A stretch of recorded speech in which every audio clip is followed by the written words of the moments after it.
Dwight. I'll ask you about how hot it is feeling down there in a bit. Roger Williams is the goalkeeper for Molynes United. Malik Hawkins, Kamar Sivrite, Damian Thomas, Nicholas Nelson, Sir Jeannie Frankson, Jeremy Nelson, Tyreek Wilson, Tyreek Sutherland, Tyrese Winter, so Ty. Fakibi Ferguson completes the starting 11. And Leon Taylor, Ricardo Phipps, Rashawn Livingston, Keith Wright, Orain Ferguson. Try and see if he can get them back on track. Mount Pleasant starting 11, David Swaby, Ladale Ritchie, Sule McCalla, Osani Ricketts, Liston James, Leonard Rankin, Latroy Leng, Alwyn Harvey, Kimar, Bushy Beckford, Francois Swaby, and a foundation Mount Pleasant man here before the importees came into the club. Kesslon Hall wears number 11. Mackenzie Goldburn, Campbell, Mills, Green and Anderson on the bench under the guidance of head coach Walter Downs. One of the things that we always look for.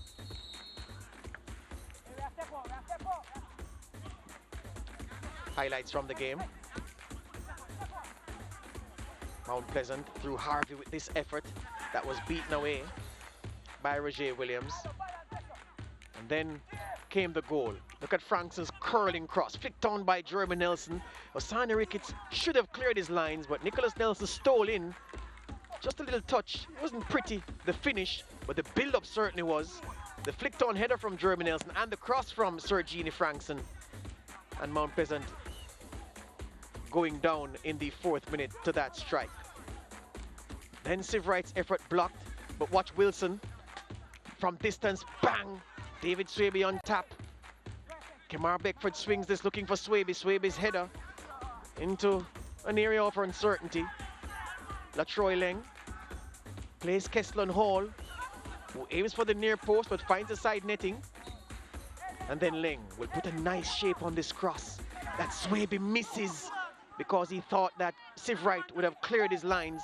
And then the short corner early in the 2nd half. Latroy Leng, nice shape on it. Sule McCall's header squirms through the legs of Roger Williams, and Kesslon Hall following up like any good striker does. And finishing his breakfast. Well, his Sunday lunch.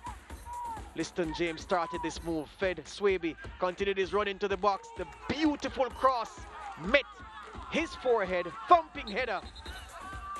Took a hard blow in the process, Liston James, but the harder blow was the one suffered by Molynes United in giving up a 2nd goal. Mount Pleasant in front. Latroy Leng went into the book for that challenge. Nelson, Jeremy trying his luck, but the deflection helping the ball up and over.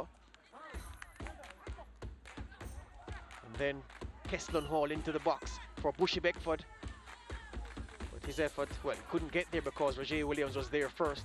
Another ball, a long ball that Kesslon Hall really was invited to go over the goalkeeper's head with the lobbed finish, but indecisive, and the chance went a-begging. Farquharson slips as he struck that, or slipped as he struck that, straight to David Swaby.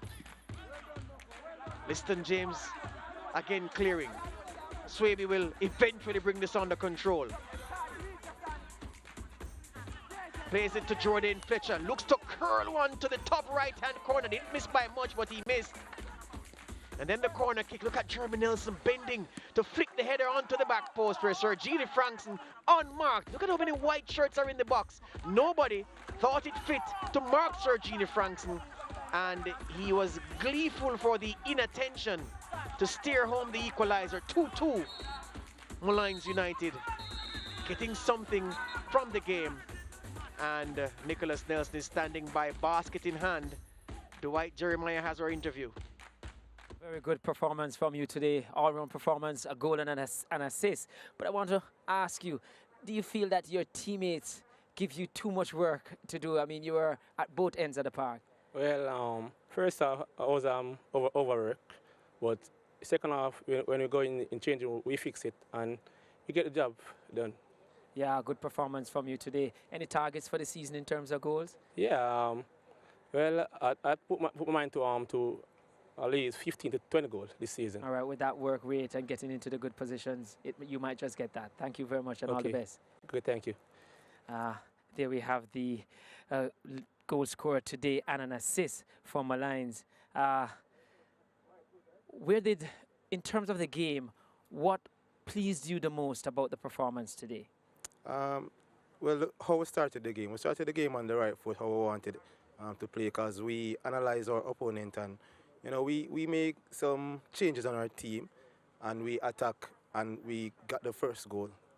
What went wrong in the second half? Because for much of the second half, you really didn't get your attacking play going. Just lack of concentration. The players have the lead and they sit back, and they were just nonchalant in the second half. Okay, well, hopefully you can play a perfect game the next time. All the best. Thanks much. So Molynes, they're feeling like they didn't play throughout the entire 90 minutes. Coach Downs, the first half you seem to have gotten the tactics wrong. Do you agree? No. In the case of the coming out for the second half, was it a direct ploy to really get a lot more squares into the box? Because you weren't getting that first half. We didn't start as well as I'd liked us to have done. You know, we got in at half time and we spoke about how we were going to approach the second half, and our approach to the second half was much better. We had a bit of a disruptive journey here today, and we was held up a little bit, but that's no excuse for it. We turned it around in the second half and got into the lead, and I thought it was unfortunate not to get further into the lead, and then they came back and got the equaliser with a set play. What was that? What the disruption that you said you had on your way here? What was that? Yeah, well, just the logistics of getting in early and getting the warm-up done and everything right. We just need to get that done correctly next time.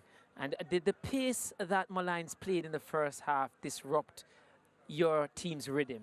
Because they seem to be second best. They started better than us. You know, we've started well previously, and today we didn't start as well. It's just, you know, when we review the game, we'll see that with the players that they need to be playing at their optimum pace throughout the game. If they don't, you know, the other teams will get at us in the first half, and we'll be climbing walls again, which we did in the second half. So on the evidence of play today, a draw, a fair result?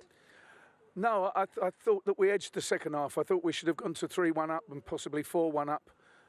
But then, you know, if you're only 1-0 up with 5-10 minutes to go, you're prone, and you'd hope to be able to defend set pieces. You know, we work on the set plays, and I'm disappointed to give a goal away on a set piece. Well, thank you very much. All the best. You're welcome. So the coaches having their say. So this is what the statistics look like for the, well, these are the stats for the game. 18 shots in total, 5 on target by Molynes, 2 by Mount Pleasant. There were what? 39 fouls, 22 by Mount Pleasant, 5 yellow cards, 3 to Molynes United. 59% possession controlled by Mount Pleasant, and there were 11 corners. Molynes United having 10 of the 11 corners. So today's results and the results so far in this round: Arnott losing 3-0 to Cavalier, Harbourview beating down Beholden 2-0, Vere 3-1 over Humberland, 2-2 here this afternoon, Molynes United and Mount Pleasant, and on Monday we have Tivoli and Portmore United. What does this mean for the round? The round sees Harbourview finishing, well, Harbourview will finish with 8 points, Vere on 8 as well, but second on goal difference. Molynes United, only their second point of the season, they climb, well, they weren't on the bottom because Humberland have 0. They're on 2 points, and Mount Pleasant, they are on 5 points. Their second draw from this, their 4th game. So only one match left in round 4, and that will see Portmore United and the Tivoli Gardens in a battle. Premier League on CVM and Sportsmax 2, Monday at 3:30 p.m, 4:30 p.m. ECT. And we'll have all the action for you as TGFC battles the team that has won more titles than anybody else, Portmore United. That's our coverage for today. A doubleheader. We had what? 4 and 4, 8 goals in the 2 games. Hope you enjoyed it at home as much as we enjoyed presenting it to you.